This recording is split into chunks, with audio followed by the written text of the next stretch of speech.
जब हम अयोध्या की धरती पर कदम रखते हैं तो शहर के कड़कड़ में मर्यादा पुरुषोत्तम भगवान राम के होने का एहसास होता है और हर कोना भगवान राम की भक्ति में रमा हुआ नजर आता है। ऐसे में भगवान राम की जन्मभूमि पर जब रामायण की सीता पहुंची तो नजारा देखते ही बन रहा था। जी हाँ, आपने सही सुना। रामायण सीरियल की सीता भगवान राम की नगरी अयोध्या में पहुंची और उन्होंने रामलला का दर्शन किया। बता दें कि दीपिका चिखलिया वही अभिनेत्री हैं जिन्होंने रामानंद सागर के निर्देशन में बनी रामायण सीरियल में सीता माता का किरदार निभाया था। मुझे पता था कि इनकी जन्मभूमि है तो साक्षात राम जी यहाँ पे विराजमान है, लेकिन मेरी कल्पना के बाहर है कि इतना तेज मैंने उनके जो चेहरे पे देखा, ये मैंने तेज कहीं नहीं देखा है और मेरे आँख में आंसू आ गए ये तेज देखने के बाद। मुझे लगा मेरा जीवन धन्य हो गया।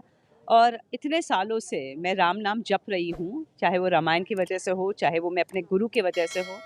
मेरे गुरु के नाम जलाराम है तो मैं राम का नाम वैसे ही जपती हूँ। साईनाथ का मेरे गुरु हैं तो साई राम मैं बोलती हूँ।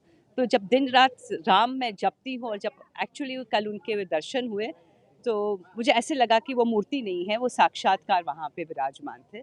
बहुत खुशी हुई और अगर इनकी कृपा रही तो वापस दोबारा आऊँगी। इस धरती पर आने के बाद जब मैं इस धरती पर मैंने पैर रखा तो सबसे पहले मैंने पैर छुए इस धरती के कि ये वो धरती है जहाँ राम जी खुद चले थे, सीता जी खुद चली थी।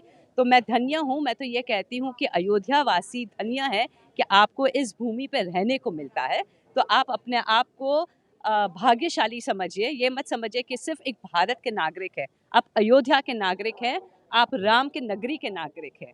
तो बस यही आपकी कृपा है।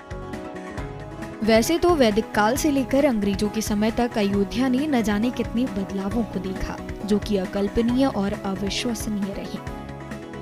लेकिन आज अयोध्या में जो बदलाव भारतवासी देख रहे हैं वो अद्वितीय है, क्योंकि जब से राम मंदिर का निर्माण कार्य शुरू हुआ है तब से अयोध्या में न केवल भक्तों की संख्या बढ़ी है बल्कि यहाँ आने वाले लोगों के मन में यह शहर अपनी अमिट छाप भी छोड़ता जा रहा है।